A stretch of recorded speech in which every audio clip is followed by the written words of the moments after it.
Yo, we're gonna get into some content. You already know who I am. It's your player upon Bobby Double Yay J. Peace and blessings to everybody out there that's viewing this broadcast at some point in time, whether currently or sometime in the future. God bless you. Want to give God its acknowledgement per usual. You feel what I'm saying? Black fathers matter. They do. I have been finding myself in a lot of conversations that surround and pertain to the topic of black fathers. There was this one person that told me that a single father, handicaps his child when a woman isn't present to give a more feminine, nurturing touch. And I beg to differ with that. Most of the prison population come from single mother homes, and I'm not defecating on single mothers. That's not what I'm doing. I'm just speaking to the greatness and the uniqueness of fathers, whether in a two-parent home or in a single-parent home. Fathers are excellent. Fathers are needed in these homes. Fathers are able to produce the same results of a two-party home by them just being there in a single parent home. You feel what I'm saying? Single parents can produce the same type of children as a two-parent home, but a single mother household cannot. So to the individuals that I've been having this conversation about with single fathers, black fathers, so on and so forth, I want to read something that was sent to me. And this is from Stankin'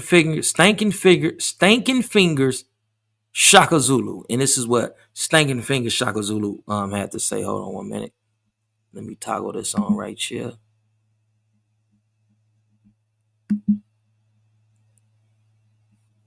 All right, let's get into the content, man. Stankin' Fingers Shaka Zulu said, so we once had a discussion about LeVar Ball, and you said that you believe he was a good father because he stayed in his kids' lives, raised them, and they all ended up successful in their own way. I just got done watching an interview that Lonzo Ball did, and in that interview, he talked about tearing his meniscus because of the shoes his dad made him wear to support the BBB, and even though his dad knew that the shoes weren't ready and were torn out after every quarter and injured his son, he still kept pushing him to wear them. So after all that, would you still consider him a good dad? Yes, indeed, he's a good dad. From the outside looking in, he's a great dad. He's a committed dad. He's a devoted dad. And he has did something that a lot of fathers haven't been able to do. He got not one, not two, but three of his kids to playing professional basketball. You feel what I'm saying? That's not an easy feat, but he did it. He accomplished it. His children are partially, in part, the man that they are today because of his tutelage, his leadership, and his commitment to stay as a father. So do I believe, from my perspective of what I see, what they present to the internet, do I believe that LeVar Ball is a great father? Most definitely. Yes, sir. I still stick to that. He probably made that mistake, wanting his kids to build an empire, to build an industry, or not an industry, but build an empire and a corporation, a shoe brand for themselves that they own, that's theirs. You feel what I'm saying? He probably made a mistake. He may have been overzealous, but let's not overlook the fact that he got not one, not two, but three of his boys to playing professional basketball. So I still stand my grounds and I say that, yes, LeVar Ball is a good dad. So now that we got that out the way, man, let's get into the situation, man, where Sauce Walka has a few words for y'all partner Adam 22, man. Let's get into this. Seem like everybody is willing to call out Adam 22 except dudes coming up out of Los Angeles, and this shit is getting crazy. Let's check this out. I ain't gonna be on it too long. Instagram don't stop. You ain't see this big ass house I purchased before I ever jumped on stream. You don't see these $7,000 motherfucking statues in the back. Talk your shit. Stream, you don't see this $1 million smile before stream. You don't see them 25 cars on Instagram I post before stream. You don't see these 17 motherfucking stores I own before stream? Talk your shit. This stream rich before stream, nigga. No disrespect to my streaming family. I love y'all, but we got to set the motherfucking record straight. Let's go business portfolio for business portfolio. Okay, you got no jumper. I got TSF. Well, let's lay out the next motherfucking rollout Talk your shit. of products that's in your assembly line. What you want to talk? Your little bullshit ass point page plug talk, nigga. I got 6 white bitches on OnlyFans that walk. Talk your shit. Next, where your restaurant at, nigga? Where's your products being sold, nigga? Where's your artists that signed to you, nigga? Where's your DJs? Where's your producers, nigga? Where's your record label, nigga? Huh? But it's for fool ass nigga. You ain't see this big ass house. Everybody ain't gonna play with this this guy Adam 22. It seems like LA cats are more willing to accept and tolerate his disrespect and not hold him accountable, but it's other brothers from other regions that has grown exhausted with the antics and the disrespect of Adam 22, and it's only a matter of time. It's only a matter of time before somebody put a boot inside of his funky ass, and maybe one of these LA County dudes or one of these LA city guys try to defend him and get themselves hurt. Adam 22, man, is a piece of shit. And a lot of people are surrounding themselves with this piece of shit, depending on this piece of shit, and allowing this piece of shit to give them an identity. If you get your identity and your value, your relevance from a piece of shit, then that makes you a piece of shit. Either before you start working with the guy or doing the time that you begin to associate, affiliate, and work with the guy. You, my friend, is a piece of shit. A lot of people don't be hearing what I be putting out there and all this and all that, but it's gravy. Like, it's cool. Like, you feel what I'm saying? But hear me out like this. The infamous Spider Loke gave a story, introduced a story to the internet. T. Coleon, what's the deal? Heedy, much love and respect, man. Bulletproof love and respect for Sugadale, man. Y'all make sure y'all drop by the Riddle Me This Cafe, like, subscribe, and do all that and all this and all that, like, right? So this is the thing like this right here, man. Spider Loke tells us about a story where he gets pulled over by law enforcement in Los Angeles or Los Angeles County. They remove him from the car. He alleges that Munchie Bizzle has a pistol on him, a little doo-doo pop and all this and all that, like, right? So one time remove Munchie out of the car, search the car, recover no pistol. Spider Loke said he believes that Munchie B keistered. For those of you who don't know what keister is, it's when you smuggle some type of contraband or drugs or drug paraphernalia inside of your butthole. So Spider Loke is hell-bent on believing that Munchie B shoved the gun up his ass. That sounds crazy. Hey, that nigga Spider's a wild boy, man. Shout out to Spider Loke, crazy ass, cuz.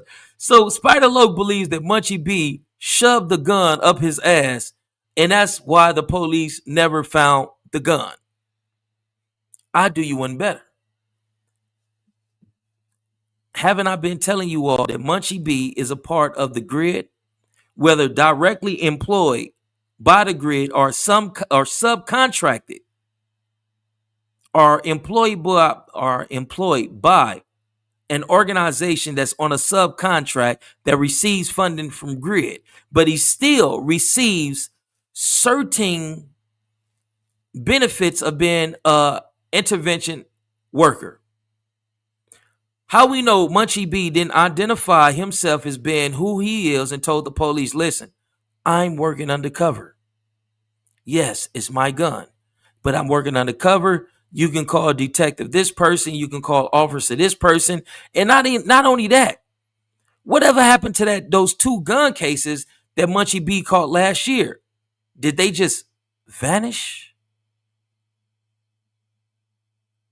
These is the type of individuals that surrounds or that Adam, decide to surround himself with. If you're working with Adam 22, if you are an affiliate, an associate, or this or that, and you're fucking with this guy, and this guy is a piece of shit, then what does that make you? Not calling out names? Allow your imagination to take it wherever you choose to. Policemen let Munchie off on OR with the gun. Okay, but what about the court date that he went to in September? What was the outcome of that? Did he get probation? Did he get 90 days time served? Like what was it? Is he about to go to the pen? He got caught with not one, but two guns. And let's not forget, like I say, the story about Spider Loke saying that they got pulled over. They took Munchie out of the car, searched Munchie, and Munchie didn't have the gun that he saw Munchie have. He believed Munchie ramped it up his ass. I don't think so. I believe Munchie identified himself as being potentially a federal agent or a grid intervention worker, gave his credentials, let him know who his handler was, and they let him go on about his business to continue do what it is that Munchie be doing in typical Munchie B fashion. But I don't plan on being on here a long time. Let's move to the next topic.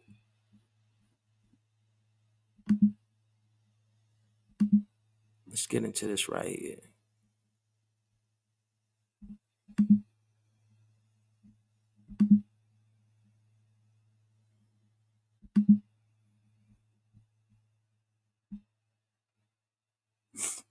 He say Munchie already admitted to working. Well, shit, there it is there.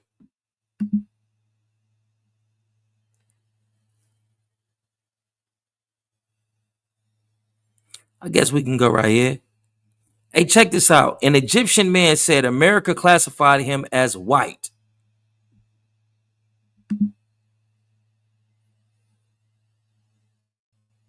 I'm a black Egyptian. My father is much darker than I am. My mother is lighter than I am. In Egypt, people are identified by the religion first, not the race. So in Egypt, if you are Christian, you are a minority person. Come on, But if you're black, you're not a minority person. You are a part of the mainstream society. And I came from this background. And in Egypt, you identify as Arab and as Muslim. And in this country, when I first came, I identified myself as Arab American and Muslim first. And gradually, I became to identify myself as black. I came to the U.S. in 1978. And I became U.S. citizen in 1985. When I became a U.S. resident, I was told by the Immigration and Naturalization that I am white. And I told them that I'm black, and they said, no, in this country, you are white. All Arabs in this country, all Arab immigrants are white. Imagine that. Imagine the United States government is so deep and dedicated to their condition to where they're telling a black guy, well, over here, you have to be classified as white. This conditioning is affecting the minds of Puerto Ricans, Cubans, Dominicans that say, Papi, I know black. I Dominican. No, nigga, you black. If you black, they try to have you to reclassify yourself as, remember I was telling y'all about controlling your identity? They try to have you to identify as something other than what you really are, but all white folks around the world, all four corners of the world, white people can be considered white people. But black people, you have to be considered this. You have to be considered that. You have to be considered that. You have to be considered that. And do you know why they do that? It's part of the conditioning to make us feel inferior and as if we are minorities. This man is damn near as dark as me. He come to America like Eddie Murphy and they tell him, hey man, you got to identify as white. This is crazy, but let's get back into the content, man.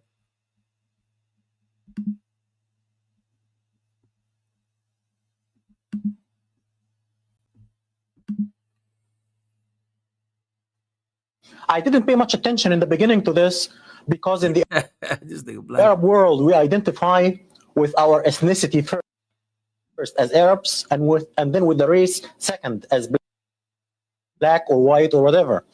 But in this country, you identify with your racial group first and then with your ethnicity second. Gradually, I became black first and Arab second. And I rejected my white classification That's right. publicly for the first time in 1987 That's in right. February. I was harassed by my employer right after that. I worked for a white school district. The superintendent is white. All the associate superintendents are white, even though that we provide services to 30% black population. But the organization is white and the approach is very white. The attitude towards me changed completely after I went out publicly and rejected my white classification. One coworker came to me and told me, a white coworker came to me and told me right after the function that he met with the superintendent, and if I don't keep my mouth shut, my educational career is over. He said, Damn. You have nothing to do with these people. You have a history and a culture. These people came from the jungle. You have nothing to do with them. These people lie and steal. When I see one of them in the neighborhood, I call the police. And see, that's that conditioning that I be telling y'all about. They taught the world to hate us and taught us to hate ourselves. It ain't like they taught the world to hate us and taught us to hate the world. Hell no. So everybody hates us. It got to be some unique qualities. It got to be something unique about us. If they didn't taught the whole motherfucking world to hate us, and then they taught and programmed and conditioned us to hate ourselves.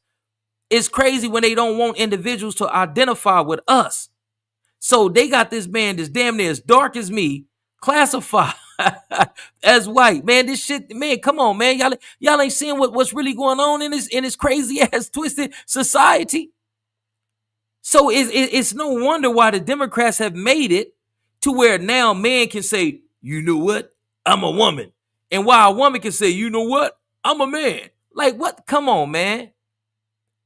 This world is going to, it don't matter. Let's get back into the content, man. I just wanted to share that with y'all, man, because that was crazy to me. Like, man, that's crazy. Hopefully the Puerto Ricans, I think I got a Puerto Rican brother on here. Hold on, let's see. Let's see, did I go down too far? And y'all know this Puerto Rican brother, man. I want y'all to hear what he got to say. Let's see. Hold on. Where that Puerto Rican brother at, man?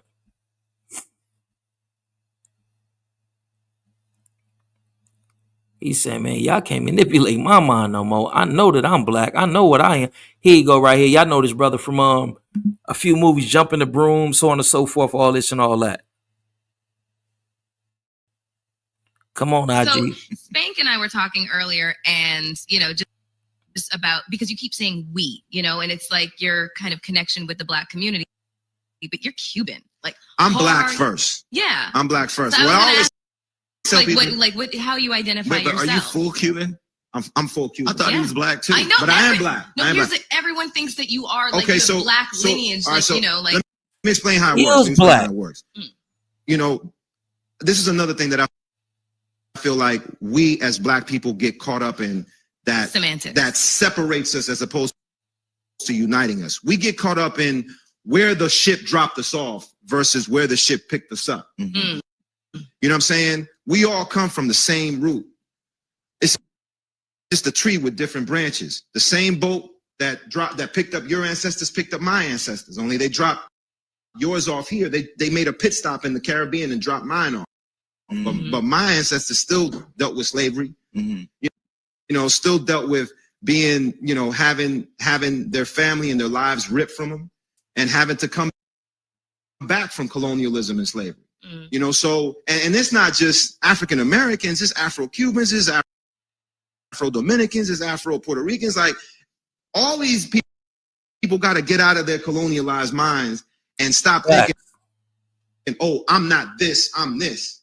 Okay, yeah, you can be Latin, but you're black first. And the separatism that takes us apart when we all have the same struggle. We all 100%. Because when I walk into a room, they ain't thinking, oh, we're going to give him a pass because he's Latin. Yeah. Or if a cop pulls me over, he's not like, oh, okay, I'm not gonna shoot him or I'm not gonna beat his ass because he's Cuban. No, I'm black. You know what I'm saying? And I'm dealing with the same struggle. So we all gotta unite and fight for the struggle together because we're all dealing with the exact same struggle. And I wanna add this, right? Because y'all done been on here when I had conversations with Officer Mandelball.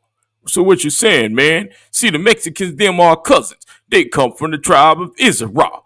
And no, see, yeah, man, them are brothers, man. See, I'm Hebrew Israelite, and I'm from New Orleans. And on the block that I stay on, my block is 80% Hispanic, and those is my brothers. And sometimes I like to go out there and I like to learn Spanish so that I can better fit in with my brothers.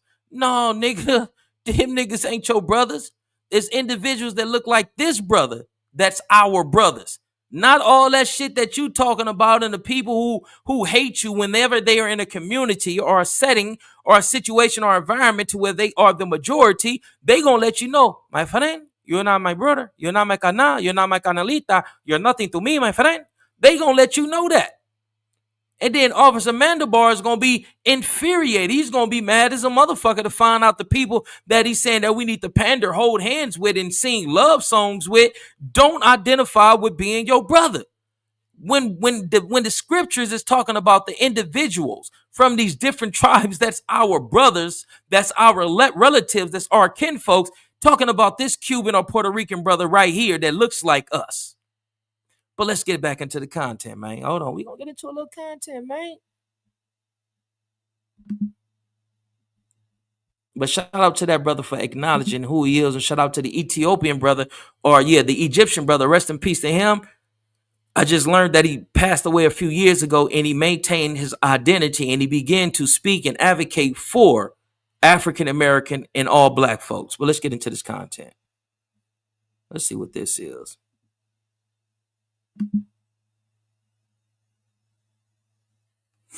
My, what is this?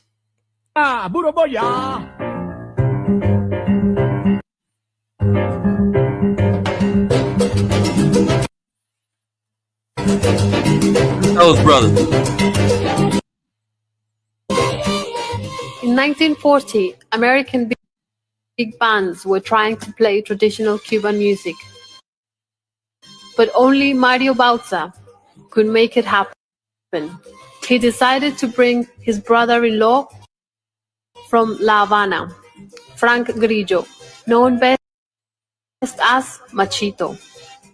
Machito played a huge role in the history of Latin jazz, as he became the first to use. Tell me that ain't a brother. Brother Mandelbar. So when they talk about the Latinos that's our brothers, they're talking about these individuals, not these pale European looking individuals. They're not talking about them. They're talking about these individuals right here. Let's get back into the content. Just wanted to come on here and, make it a teaching moment for Brother Mandelbar and others like Brother Mandelbar who believe that these lighter complected Latino KKKs is our brothers. No, they're not our brothers. No, that's not true. But this says, from the rhythms of Africa to the streets of New York City, salsa music tells a story of cultural fusion and vibrant evolution. Born from the rich African beats, nurtured in the Caribbean and electrified in NYC, salsa is more than just music. It's a celebration of heritage, passion, and community.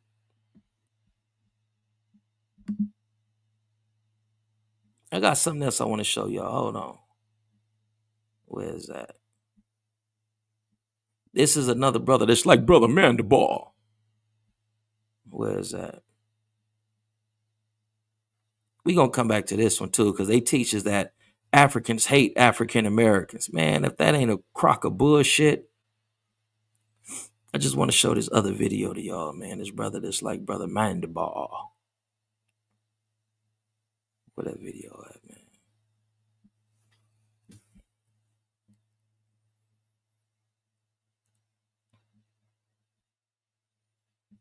think I may have went down too far. Hey, look at this shit with this sister, man. Y'all see this shit? Now, why in the fuck would Sister Shields do this magazine layout?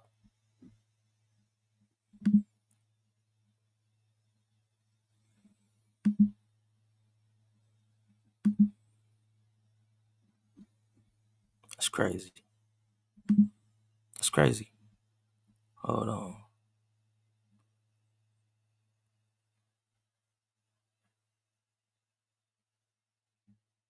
Man, where this brother at, man?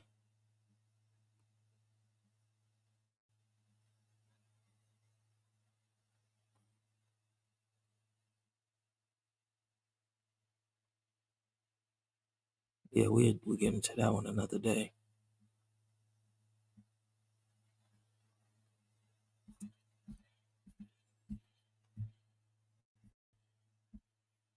Let me see.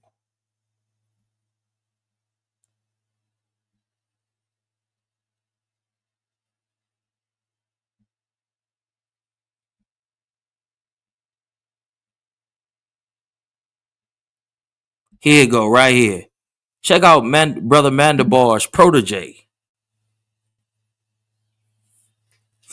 I'm from Long Beach, bro. My hood is from East Side 20, bro. We do, as a general system, we do not get along with Mexicans like that. But I'm out here telling Mexicans they be my brothers. I'm out here telling black people stop killing the Mexicans. Telling Mexicans stop killing black people. That is your brother. When you see that man, you love him. I love every Hispanic man I see. This nigga sound like Brother Mandelbar. Ain't nothing wrong with that. I'm from Long Beach, bro. My hood is from East Side 20, bro. He says that he's from Long Beach. His hood is the East Side 20s, and his hood is known for being at odds with racist Mexicans. And he's telling the black people to stop boom bamming the Mexicans and asking the Mexicans to boom bam stop boom bamming the black folks.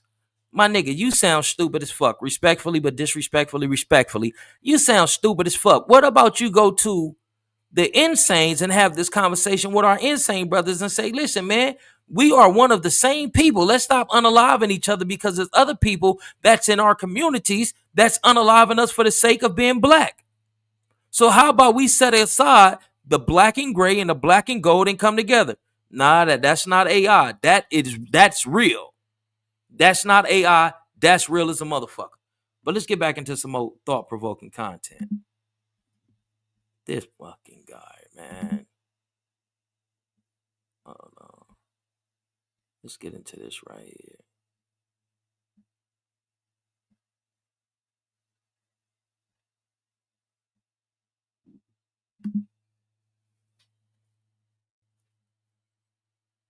Before I play this video, guys, I just want to say I'm sorry for taking so long to get back to my California content because I know it's what a lot of you came here for. You can't get enough of it. However, honestly, I just had other stuff that I was interested in talking about a lot more. On top of the fact that when a lot of you guys send me these videos, and when I ask you, do you want me to shout you out or tag you or give you credit for providing me with the material, and you say, oh, hell no, keep me out of that. I find that a bit concerning, and, it's definitely a red flag. But here I am. We're very racist in California. We're racist motherfuckers. When we're doing time, when we're in prison, the white boys and the Mexicans, even though we're segregated, when shit gets real, we back each other up. Let's say we're doing time, and you guys are white boys, and it's me and a bunch of fucking beaners, we're gonna team up to go fuck up all the niggers. And he ain't lying, which is why when black people out here say stuff like, yeah, I couldn't live down south, they too damn racist out there for me, I'll be like, what? Like, not even to be disrespectful. Or my young intellectual brother, what about when guys from down south say, yeah, man, this is me, Officer Mandibar from New Orleans. Yeah, man, the Mexican man is our brother. And we got to give our brother compassion. Even if our brother want to unalive us, we got to let our brother unalive us to let that brother know that you my brother and that I love you. No, man, that shit that Bobby Ye is talking about, man, that shit is divisiveness, man, is separation, and that shit would not be allowed, man. This is me, Officer Mandibar, and I'm going to say that the Hispanic man is our brother from the tribe of Issachar, and they have been misled and led astray to believe that we are enemies when they are our brothers. So if they want to come into our community, take our community over, bust us over the head, sick the police on us, and do all manner of egregious things to us, then we have to allow them to do it because they are our brothers. Nah, I disagree. But let's get back into the content. I'm truly curious because LA and San Diego, those are major cities. And when you think about all the anti-black racist shit that goes on in places like LA and San Diego, you know, like the multiple racial discrimination lawsuits in all of these businesses because the supervisors and managers keep calling black folks niggas and monkeys, and city council members calling black folks niggas and monkeys and talking about how they want to beat up a black baby, and doctors putting King Kong on black women's test tube and firing all the black people from a black-owned business. I could keep going. Pete, what he said, firing all the black people at a black-owned business. Rest in peace to the legacy and the individual by the name of Nipsey Hussle. When Nipsey Hussle opened that Fat Burger over there on Crenshaw and Slauson, when myself and a few loved ones patronized it just for the fact that it was Nipsey Hussle, man, you should have seen how many Hispanics was in there. It broke my heart. Even with the new restaurants that his brother just opened up in his name to honor his legacy and keep the marathon going, you should see how many Hispanics is in that motherfucker. But when these Hispanics open up eateries, open up restaurants and businesses and whatnot, you will be the last person to get hired if you get hired.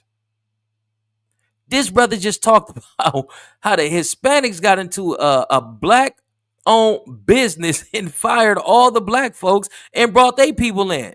Black man, it's time to take a stand. It's time to wake the fuck up. Let's get into the content.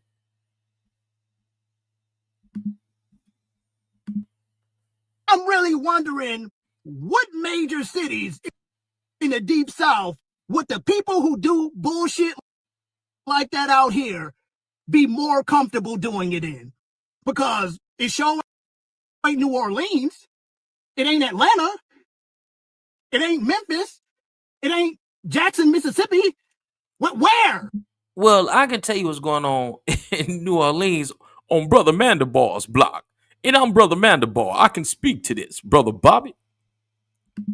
On my block, all the Mexicans get together. They cook carne asada and all type of other delicious Mexicans eateries.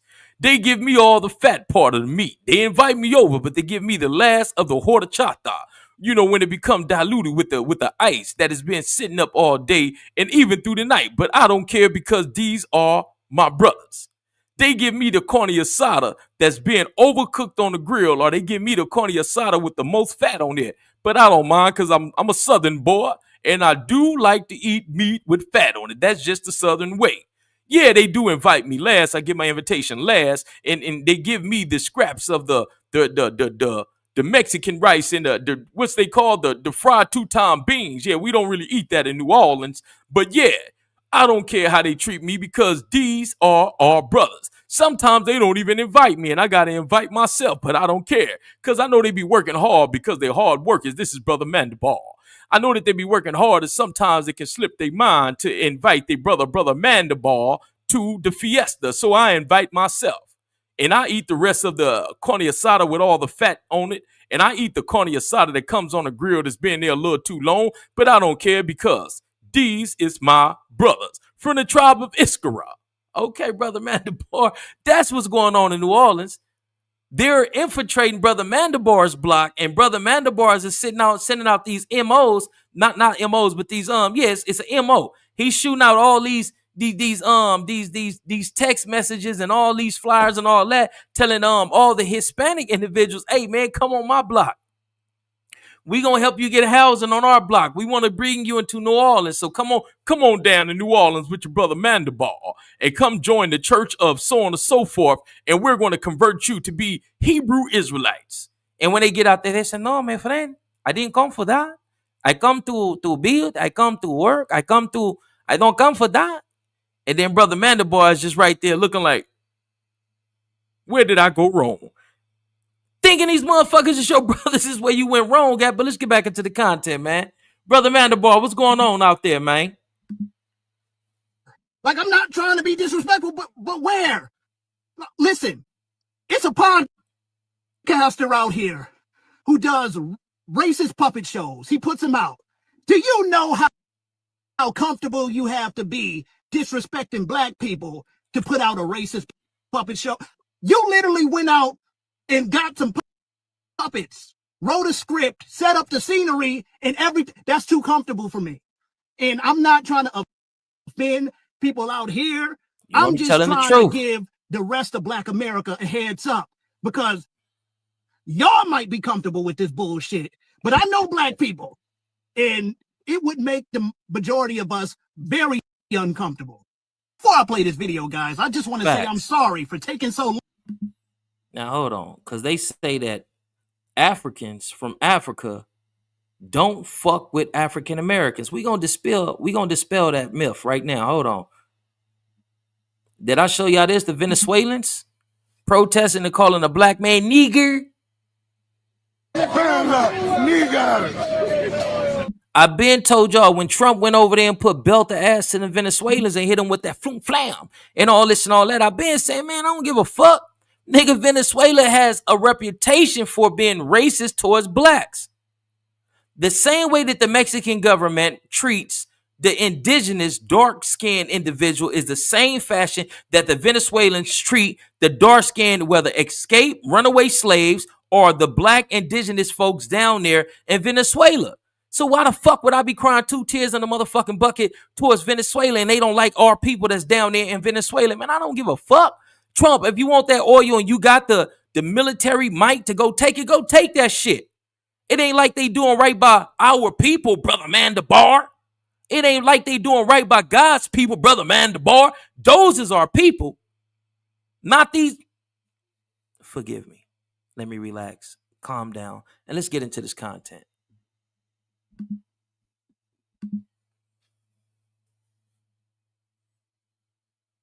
That's what we're doing. That's what needs to be done. That's U.S. out of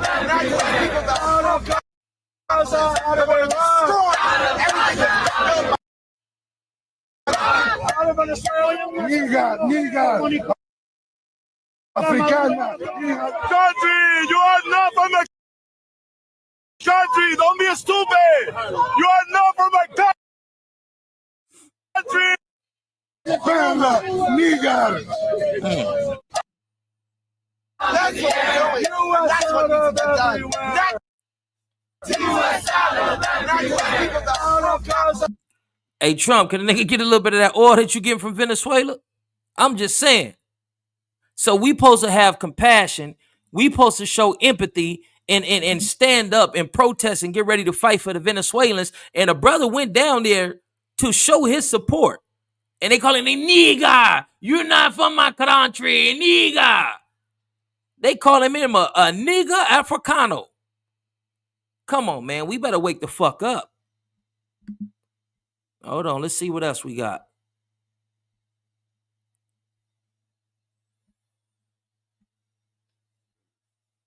Where the brother up? Where the brother at? That's telling you what's really going on in Africa.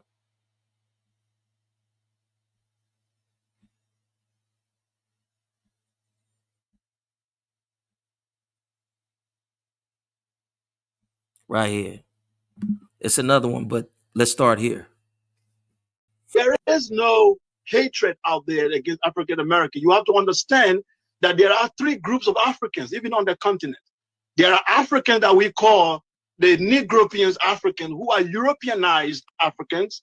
You see them, they are wearing the African clothes, but their mind is Europeans. They call them Black French. They consider themselves to be French than even African. They are the one ruling the continent right now.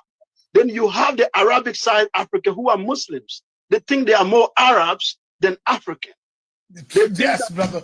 Go ahead, brother. You going in. You going in. They are Abdullah, they are Ali, they are Salah. They cannot yes. The total factor of African identity. You need to know those Africans, they are there.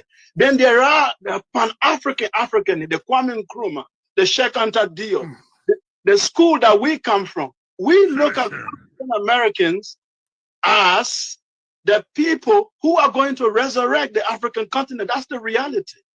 Do y'all hear this? The salvation of Africa will come from the diaspora. It has always come from the diaspora. Marcus Garvey brought the resurrection that brought the independence that we have. Okay, it is the diaspora that brought the Pan-Africanism that brought Ghana into independence. It has always come from the diaspora.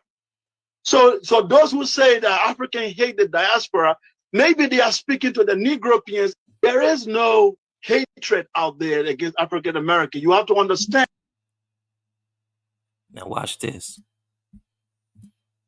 For you non-believers that, oh, Africans hate us and Africans don't like us. This brother just gave you an eloquent breakdown on which individuals is on that bullshit. The Negropeans. This brother from New York, Brooklyn. Man, I just went back to the motherland. I'm outside.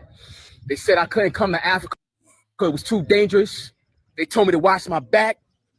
They told me don't go see my people.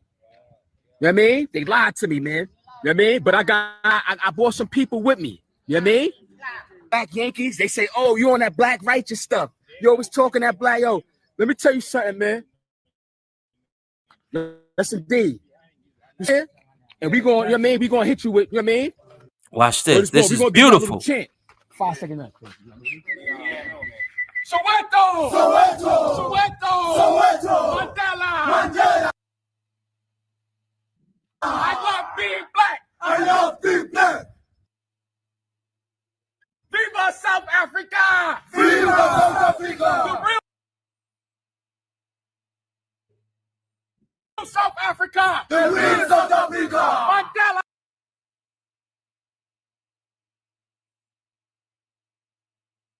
Come on, Instagram, cuz. Mandela!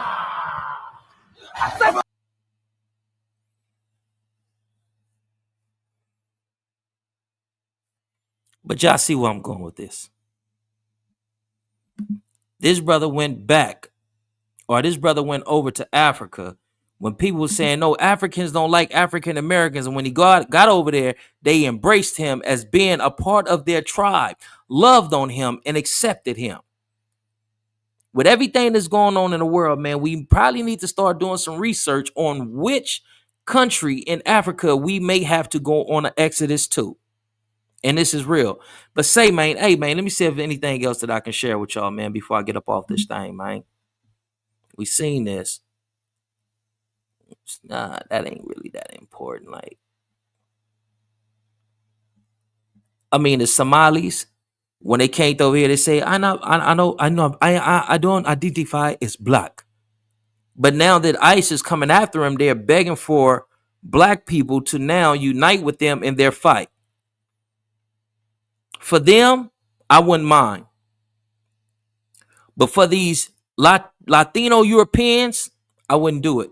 But for the Somali people that was misled and brainwashed, I wouldn't mind getting out there protesting and supporting and fighting with them. But say, man, hey, man, that's my time. I appreciate you all for macking in on your kin folks, man. It has been another exciting and thrilling time to be amongst you amazing individuals. That's my time, and I'm going too black, too strong. We all we need, we all we got. Let's live in peace before we be forced to rest in it. And that's my time. I'm gone.